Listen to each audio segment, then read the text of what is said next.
Stories.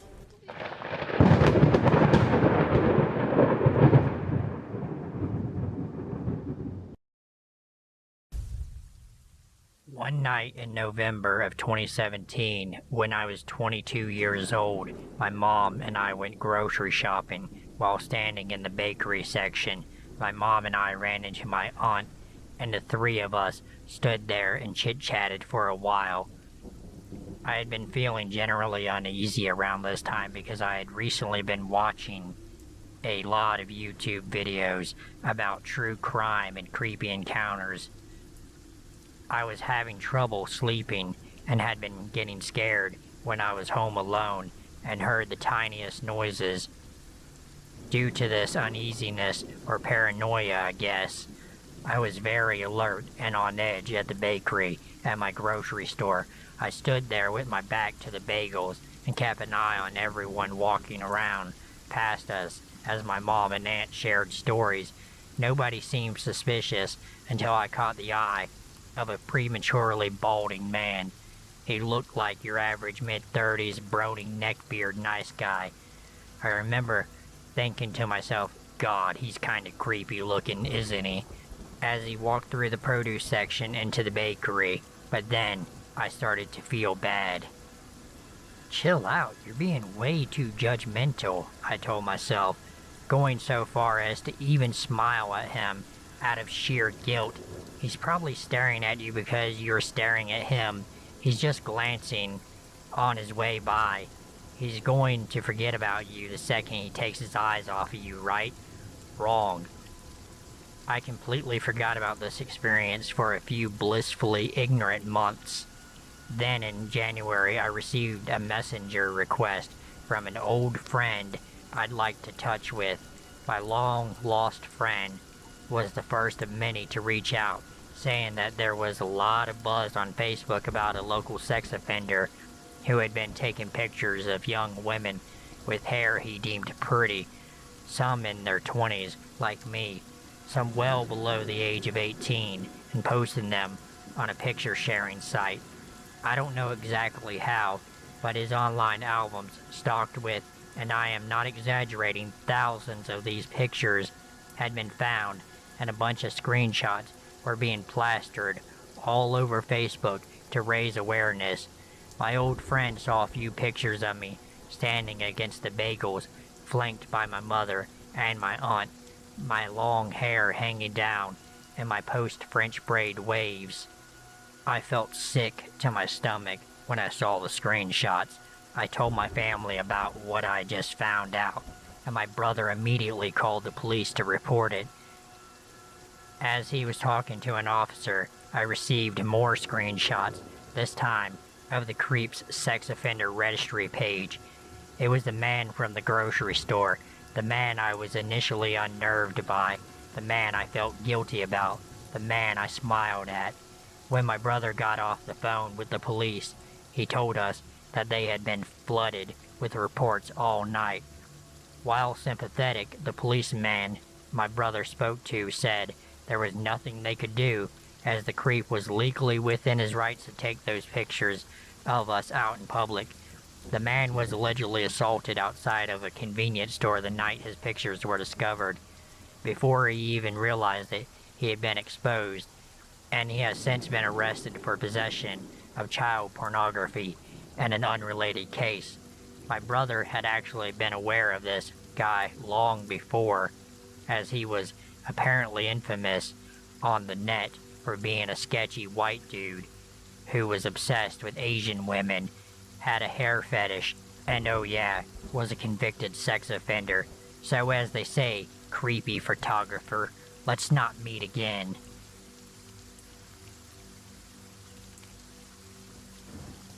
I met Jacob in my science class, but we actually started talking during a dumb assembly, and we sat together because we were both the loner types in our class.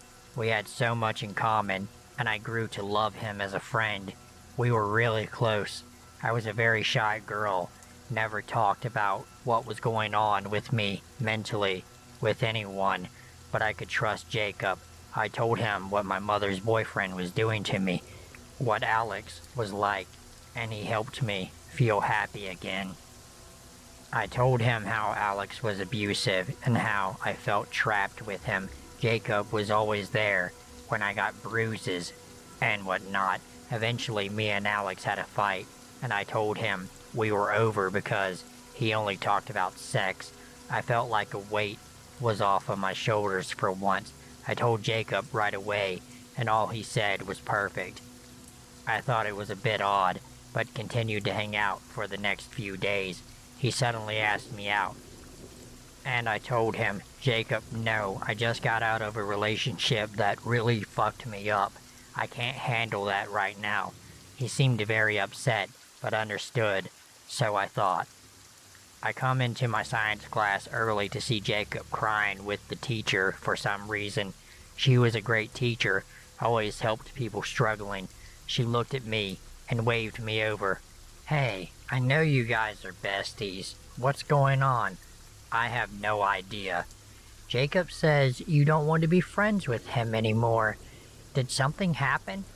I never said that. He asked me out and I said no, I want to be friends. Oh, I'm sorry. But Jacob, can't you forgive your bestie?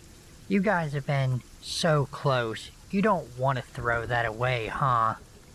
He just never responded and didn't show for school for like a week.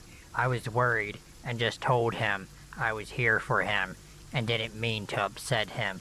He came back and it's like he was a different person. He had a huge scar on his neck, like he had been choked or something, and big scars on his wrists. I immediately started bawling my eyes out and hugged him, asking what happened. You don't love me, so I punished myself. I dropped to the floor, crying, by my locker. I didn't know what to do. I loved my best friend, but I didn't want to date him. I just stayed by his side at all times. I tried to make him happy, like I used to. Nothing. He told me if I wanted to help, I'd have to kiss him better, and I just couldn't do that. Day after day, he told me how it's my fault he's depressed and hurting himself. So after a while, I started cutting, and because I was dealing with eating disorders, this didn't help. I just stopped eating for 2 months, where most of the time I'd switched to bulimia. I was so pale, my rib cage started showing a bit, and I looked unhealthy to the point my teacher got the school involved. I told them everything. I told them how I didn't want to lose Jacob, and I didn't want him to die because I didn't want to date him. And then he stopped coming to school. A month, and he was nowhere. I thought he was in the hospital or something. I asked my teacher if she knew if he was okay. She told me they sent him to a different school and that he wasn't allowed to talk to me or see me because he threatened other kids who I was close with that he would hurt me if they talked to me, and those kids told the school. A few months later, I finally started to try and get better after we moved back to my old town. I get a friend request. The profile picture is something like in a horror film.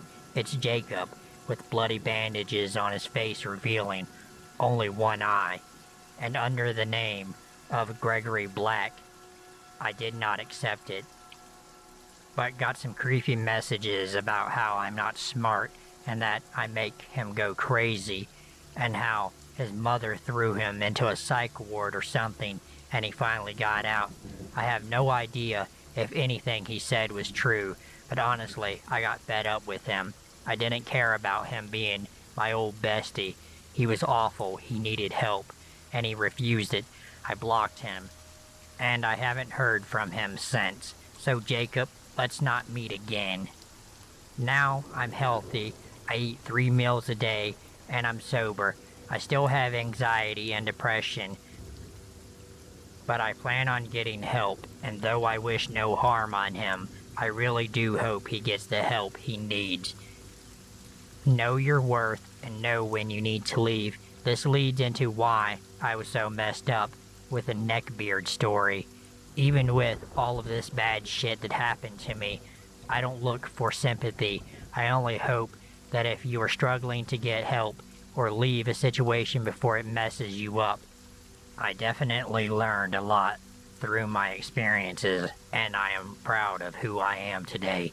Don't be afraid to ask for help or to tell your family or anyone you can trust to get out of a bad place.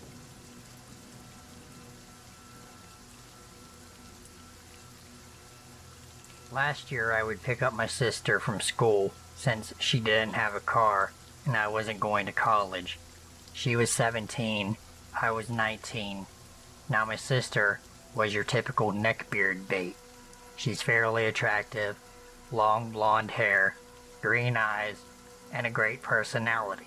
She's a joy to be around and seems to like everyone and everything. She's watched quite a bit of anime and reads a lot of manga. Her friend group was normal, filled with people who fit her interest and personality. I've talked to quite a few of her friends, one of them being my own. They're all chill, really good people, which makes it so weird that the neckbeard was a part of it. Neckbeard wasn't the stereotypical neckbeard in terms of look. He was actually very attractive. He was lean, never smelled like BO, and wasn't greasy. He did, however, have a bit of a neckbeard growing, so by looks, you wouldn't expect it. He liked anime and all of that, but his personality was just god-awful. He was constantly putting others down, subtly, but it was still there. He was a major creep. It was freaky scary how good he was at manipulation and making it seem like he wasn't degrading his and Elle's friends, as well as Elle, even if he was. Once I met him, I disliked him. I have a lot of experience with people like him, so I knew pretty quickly what type of guy he was. I voiced these concerns to Elle, but she brushed them off, believing there was good in everyone. The first time I met him was when I went to pick up my sister from an after-school club. I forget which one, but Neckbeard was in it too. She asked me to give him a ride home as well, so I decided that, since he was her boyfriend, it wouldn't be that bad. Oh ho ho, how wrong I was. Right off the bat, he'd noticed my shirt. Is that a Green Day shirt? I love them. Oh really? They were one of my favorite bands. Yeah, I'd totally love to have a night with the singer, you know, alone. Come to think of it, you kinda look like him. What's your name? Me, starting to become very uncomfortable. I'm Gerald. I just love that name. It rolls off of the tongue nicely. I started to get very uncomfortable now. Elle didn't seem to notice, so I didn't mention it, not wanting to ruin her day. Normally, saying I looked like Billy Joe Armstrong would be an ordinary compliment I'd receive. I'd had the same hair as him and somewhat the same fashion sense, but the comment before the comparison rubbed me wrong, and the part about my name even more so. I stopped the conversation there, and we didn't say anything else to each other until I dropped him off. Thanks for the ride. Maybe I'll see you later. He gave me this awkward wink before walking away, and Elle moved to the front seat. I don't fucking like him. He's nice. Once you get to know him, really, Elle replied. She seemed set on that, so I didn't push the topic more. Over the next few months, I'd seen a lot more of Neckbeard. Enough to see that he was not the kind of guy I wanted around Elle, or anyone, really. He was perverted and degrading, and I absolutely despised him. But the encounter I'd like to talk about is what happened on Elle's birthday. She invited all of her friends, including Neckbeard. I'd gotten a hold of some alcohol through my friends, where I live, it's illegal to drink underage with consent from parents, and I baked a cake. The whole house was decorated, and everything seemed to be going great. I stayed away from the group, letting Nell have her fun around with her friends, and drank by myself on the couch, making sure that nothing got too bad. I talked to one of mine and Nell's mutual friends. F hung out with me towards the middle, when I started to get drunk enough to act a bit out of character, but not enough to not remember what would happen. Dude, look. F motioned behind me. I looked where he suggested, only to see Neckbeard staring at me from where he sat with Elle and her friends. I looked away. You're all he talks about now, you know. He's got one hell of a crush on you. Oh, really? I've only had like 2 conversations with him. Yeah, it's crazy. It makes Elle hella weirded out. As if he could hear us talking about him, Neckbeard sat next to me on the couch, close enough to have our thighs touching. Hi guys. F. I think Elle is going to start a game of Uno. She wants you to join. F decided to join Elle, giving me a sympathetic look as he left me with Neckbeard. Good God, once we were alone, it started. His hands never left me.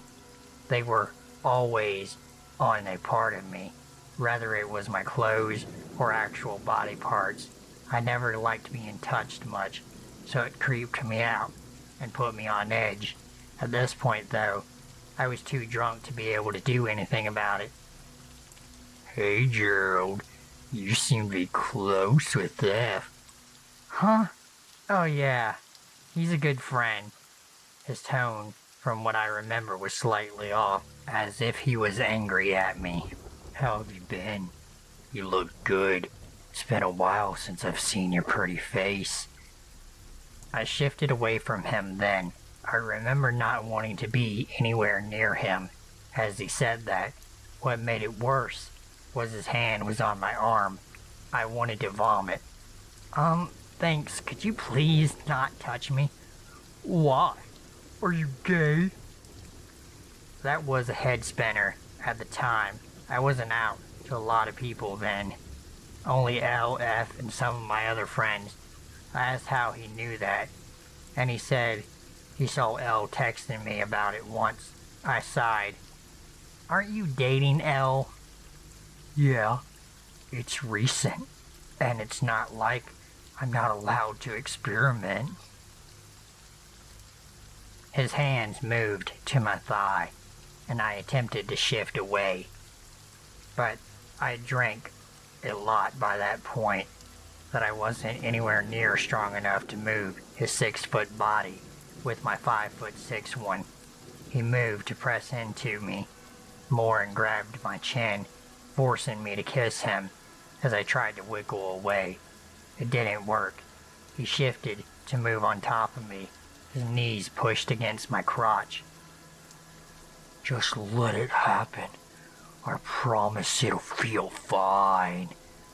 I started to have a panic attack as memories of past years came back from his actions, and I started to sob. I all but screamed at him to get off, called Elle's name, and started to thrash around. He seemed to get scared by my actions and jumped off. I don't remember what happened after that, as I was in the middle of a panic attack, but I was told he left, and L and F helped me up the stairs to my room.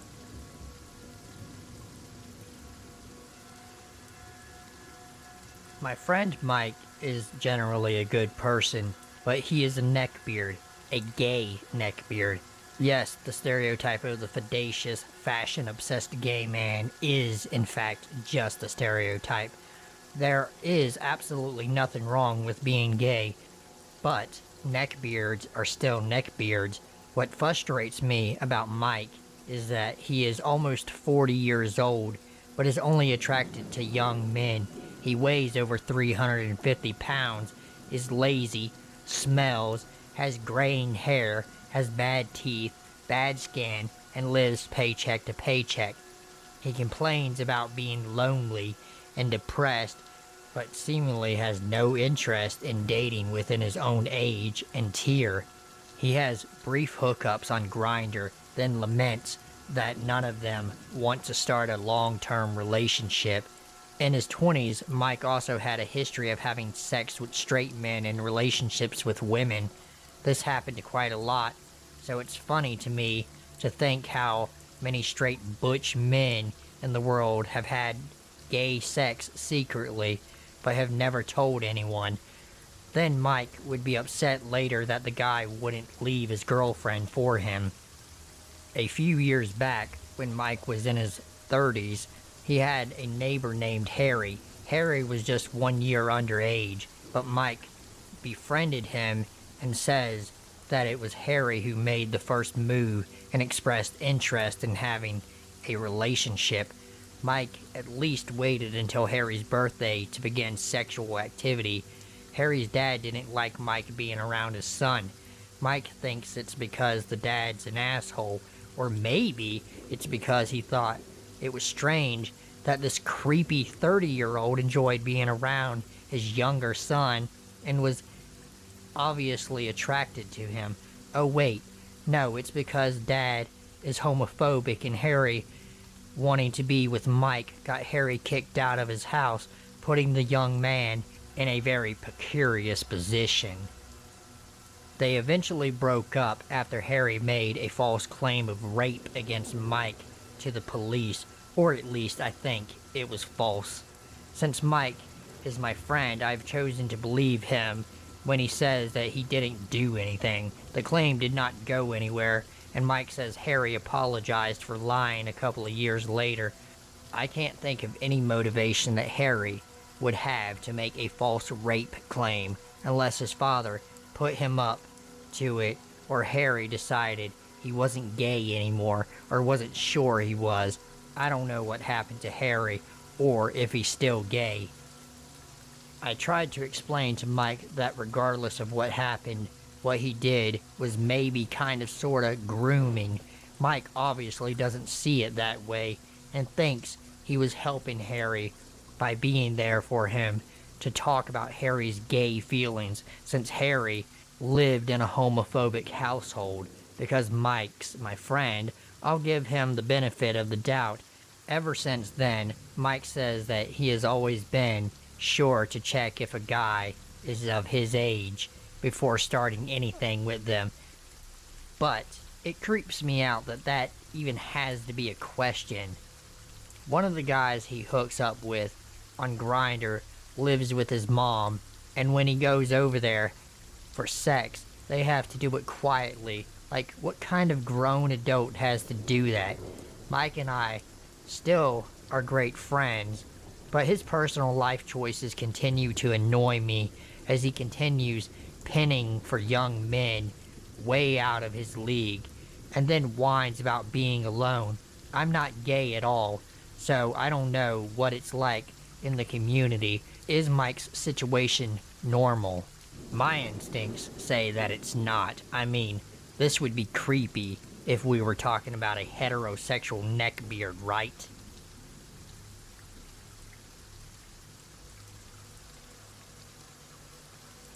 As a female who has been playing World of Warcraft for 15 years now, I've met a lot of creeps, but only a few have made me feel unsafe.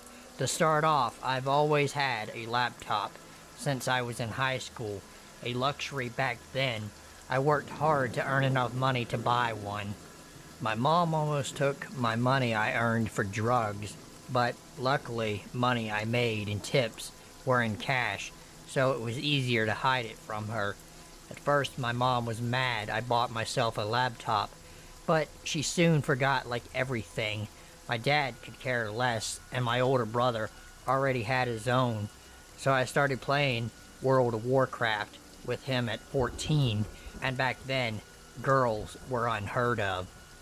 So I got the usual creeps who usually backed off after hearing my age, or they were young too, but not this guy. This guy loved that I was underage. I was about 16 and used to creepy guys at this point, no longer a noob at the game or fending off the creeps. It was no longer a surprise. A new guy in the guild started hitting on me. Now I was 16, dumb, young, horny, and stupid, but I knew I wasn't going to find love on World of Warcraft, where you knew no one in real life. Plus, I had the ultimate crush on a guy I could not have, because he was my brother's best friend.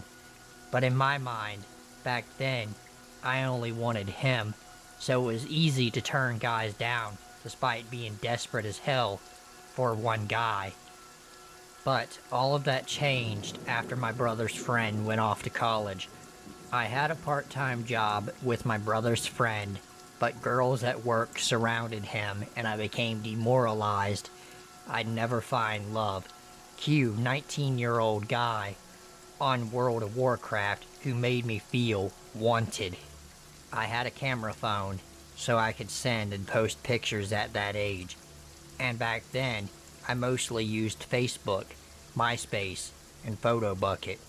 I lost a lot of weight my sophomore year, so I posted confidently bikini pics and sexy pictures, thinking I'd lure the attention of my brother's friend, whom was 19.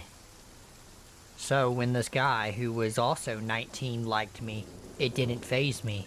He looked the part in his photos, and his younger brother was my age, so I thought he was extremely attractive in his photos, and even proved it was him in his pictures by holding items I asked for. He started paying my World of Warcraft subscription, which in the long run, I realized it was to get my home address and my real name. I was so stupid and heartbroken over my brother's friend. Years of teaching myself online safety and the ability to be strong against flirts was all but lost in the fog.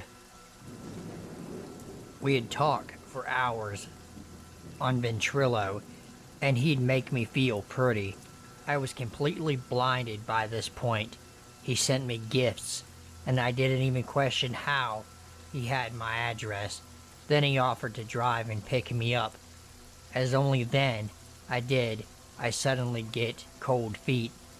I had a good friend on World of Warcraft, someone my brother met at PAX and joined the guild, and is still one of my best friends to this day. He was 6 years older than me, but never creeped on me. Was more like the protective brother I lacked. He caught on to it through conversation, and was my words of wisdom in a time I was lacking any of my own. He saw something was fishy when I could not. I told my friend I was scared to meet him because dumb teenager logic. I thought he would not like me. My friend chimed in that I shouldn't meet anyone off of the internet at my age.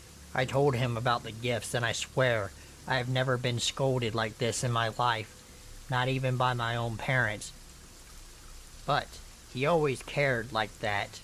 He wondered why I would give my address to someone I have never met, and the expensive gifts I got were not something the average 19-year-old could afford.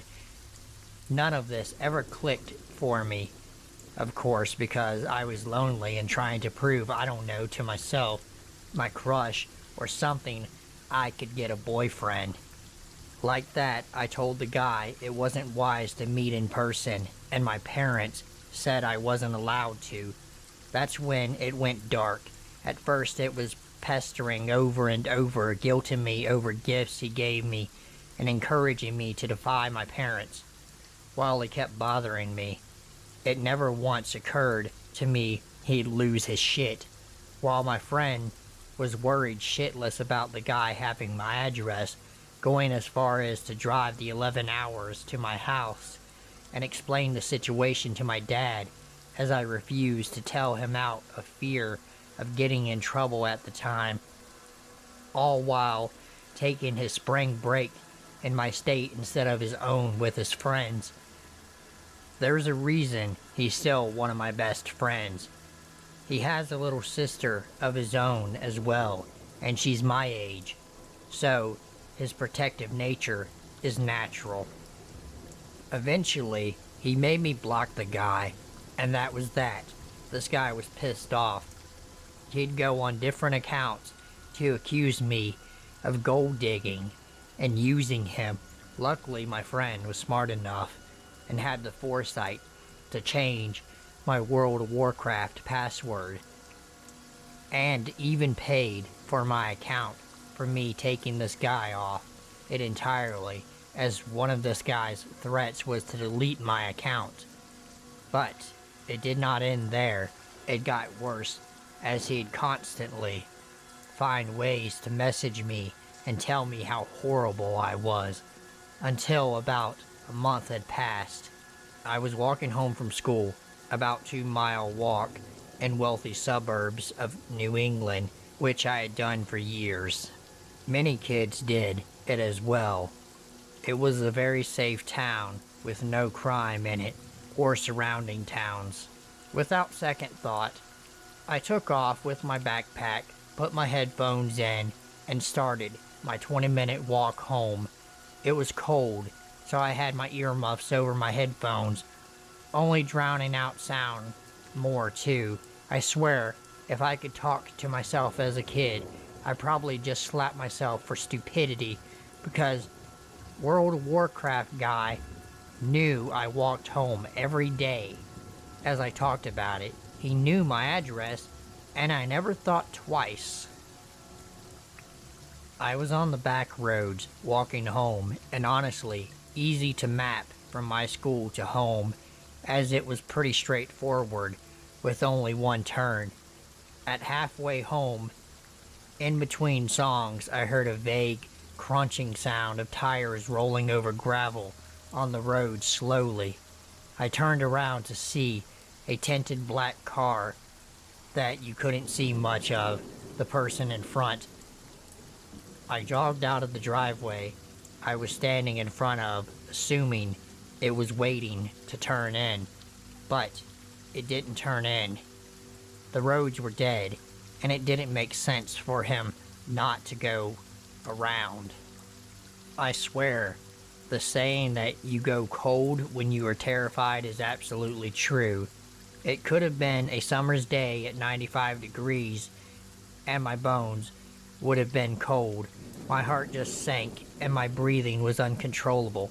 I felt like I had no control over my body as I realized this guy was following me. My blood truly ran cold, and my hands shook as tears formed and my skin felt tight. It only got worse as the second time I turned my head to see the car stop. I stopped. My world stopped. I couldn't stop staring, just froze and breathing like all my school books were on my chest, crying silently. My eyes hurt, with no tears or sound, as I just stood there. The door opened after what felt like hours, but only seconds, maybe a minute, and it was in fact him.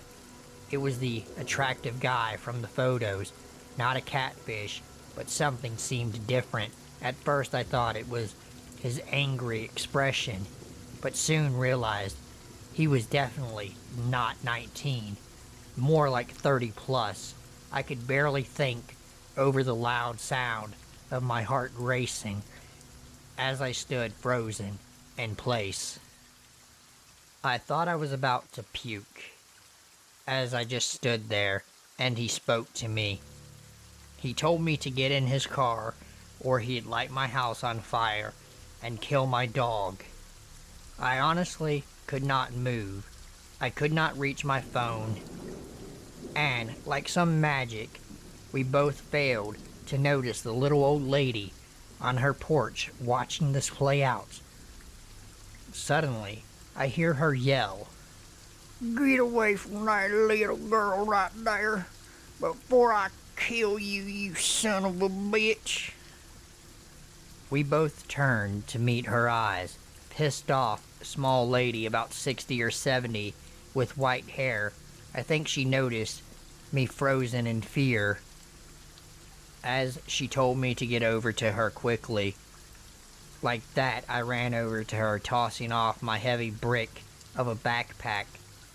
It was obvious he was unsure what to do next as he stood there and watched me run over to her. Must have been a sight, this tiny, thin old lady standing in front of a teenage girl yelling at this man to go away. Like that survivor number 2 joined the battle as her husband stepped out.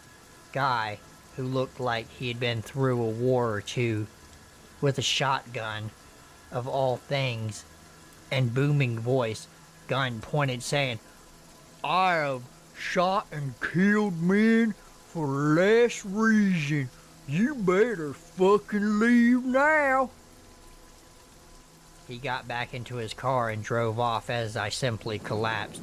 All that fear just came out as I cried harder and harder as my brain sifted through the past few months of mistakes.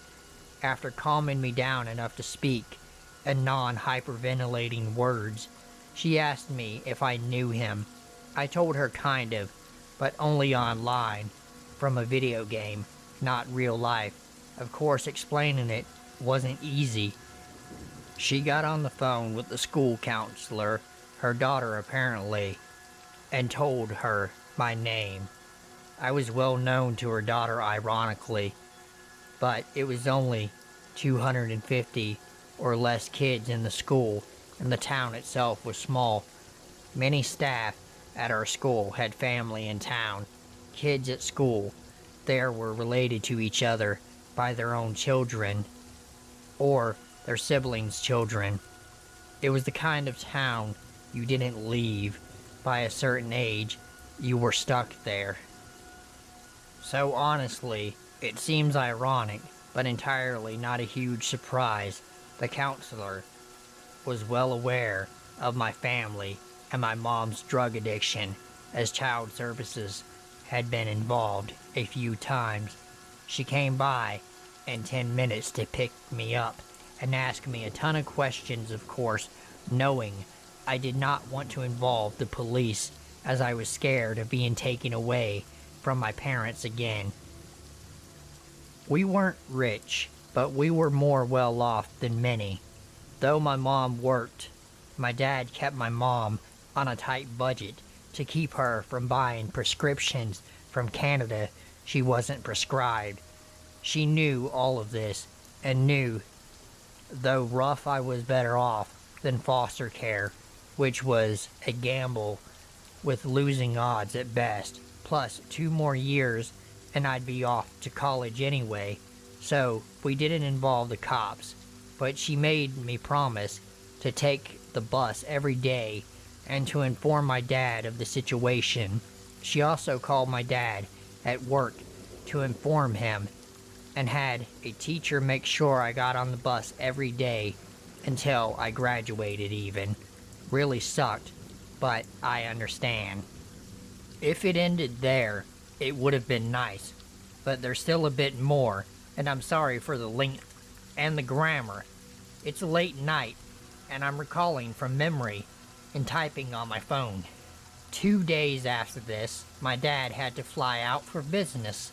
My brother was off at college, so it left me and my high mom, who promised my dad she'd stay sober while he was gone, but I was used to helping her while she was high. It was like taking care of a child. But I was on edge, as ever. Creak Inn, that big house from the 60s, cat stir at night, and dogs barking outside, set me on edge. I barely slept. My friend from World of Warcraft called me every night, making sure I was okay for the past month. I lived in the middle of the woods, next to a huge river in my backyard, so there was still a lot of wildlife outside in the dead silence of cold months. Running water is an important source of water when lakes freeze. I had been used to all of the bumps in the night, cats coming and going and dogs barking at every animal in the yard, but it all seemed new to me as I laid in bed trying to drown out my fears. The house I grew up in was a 6-bedroom house. I had a little sister too, but she stayed with my grandma in another state per court order while I was allowed to choose due to her only being 9 and me 16. The other rooms were used as a game room, an office for my dad, and a guest room for my sister when she visited with my grandma and she had a room. So, in a large house like that, in the middle of the woods, it was scary to virtually be alone because my mom was completely defenseless because she was high. I was letting my last cat inside for the night, and at the end of the long driveway between my neighbor and our house was parked a black car. I quickly shut the door and locked it after my cat got inside. I made sure all 5 doors were locked and even put cardboard on the glass doors to the pool. I don't know, hoping if he broke them, it would delay him if the car was his. I went through the house and turned off all of the lights and got all of my cats into one room so I knew they were safe. Here's the thing about my dog. He's untrained for the most part, but was basically a giant lab puppy in his mind. But he growled at strangers, not barked like animals. We had to keep him inside if we had guests, but he never bit anyone. And if you spent enough time around him, he'd eventually accept you. Also, he didn't growl at all strangers either, so he wasn't the most reliable guard dog either, but he was big and had a deep bark. I mulled over what to do as I sat there in the dark with my dog waiting for a shadow to pass by the window. I eventually went upstairs to my mom's room and woke her up from her sleeping pill slumber. Groggy and still kinda high, she didn't quite grasp what I was telling her until I started crying. She sorta sobered up and asked me to get her some coffee, so I did, all while I'm watching my dog's every move because I knew he could sense something before I did. As my mom sobered, her fear in her eyes grew. Eventually, she got the idea to call my neighbors and ask them if they knew the car. The neighbors said that they didn't know whose car it was, and 2 men went out of their house to check the car out. The car was empty. At closer inspection, though, they noticed it was a newer car, a Lexus, and in the passenger seat was a laptop. The car was locked, but with a flashlight you could see somewhat into the tinted windows. They never told us why, but something they saw in the car prompted them to call the local sheriff. Only one, and he lived in town, sorta. We were too small to have a police department. He drove over about 15 minutes later, ran the plates, and asked the houses around about it. Apparently, it was a rental car from Ohio, and he was calling to see who rented it, but the offices were closed, I think. He stuck around his car for about an hour until someone came out of the woods and ran back in as the cop turned his spotlight on him. I couldn't see what he was pointing at with his light. He called for backup as 3 other cops showed up in 5 minutes from the neighboring town and highway patrol, at which a lady cop got out and asked to speak with her and call my counselor from school to explain who that might be. During the search, the police found something I didn't think about checking. The basement door was not just unlocked, but open.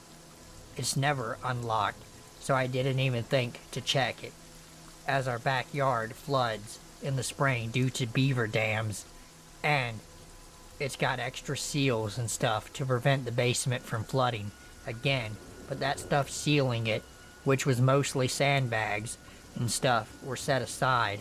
But the door at the bottom of the stairs was locked still, though, it had some damage, like someone tried picking. He had access to half the basement that was storage. The door between the section was like a front door. As in the summer, my dad left the hatch open to dry out the basement and adjust pool settings, as it was basically the pool house, and the cats loved it, so it also had a few cat beds. The section that led upstairs was locked from the inside, and the wall and the door were not drywall and cheap door, but lock and key, heavy door, and wall was brick. My dad confirmed he had not left it open. My suspicions that black car was his was pretty much confirmed. As we walked through the house to make sure everything was still safe, the female officer got on my laptop as they searched the woods. I gave her everything I had, his photos, username, and she even checked to see if his credit card was still on my account, but it wasn't. But the last few digits were. She then asked to take my laptop for a few days, as she thought she could get some good evidence from it. I asked her to please not damage it and return it as soon as possible, because I used it a lot before smartphones. It was all I had.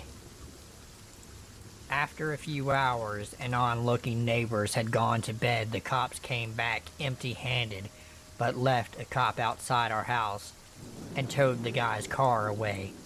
From what the lady cop told me, what permitted such fear was in the car there were 2 guns, some sort of rope, and handcuffs, and the guy who ran back into the dense woods was wearing a winter ski mask.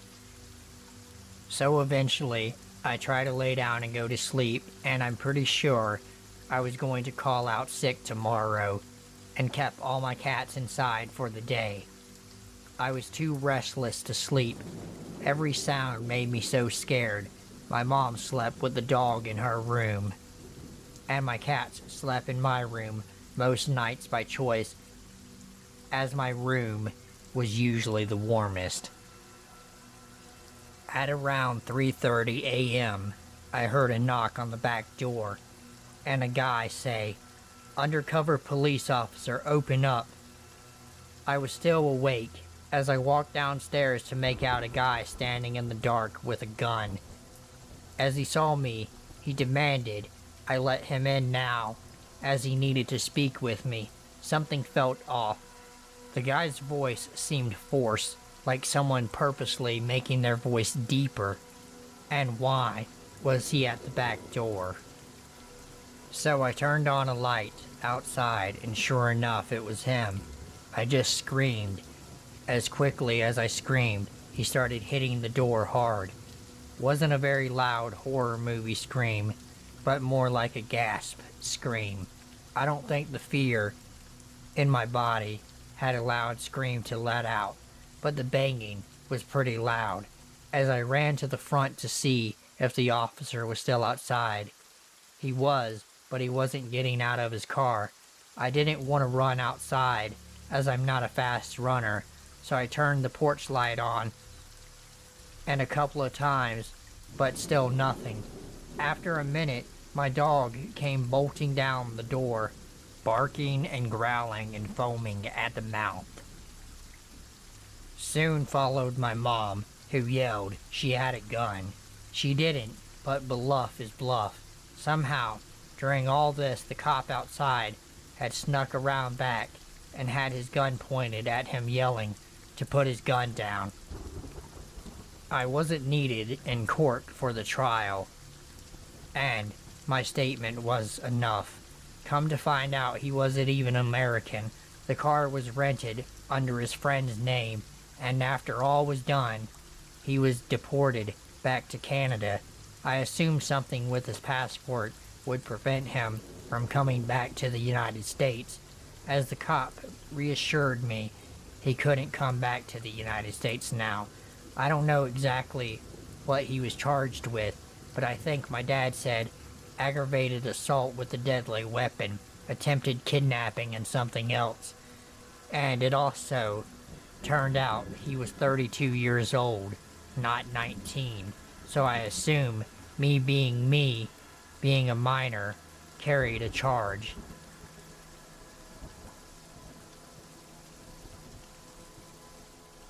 If you're new, go ahead and hit the like button and subscribe to my channel, as it really helps me out. And if you are already subscribed, welcome back and thank you for subscribing.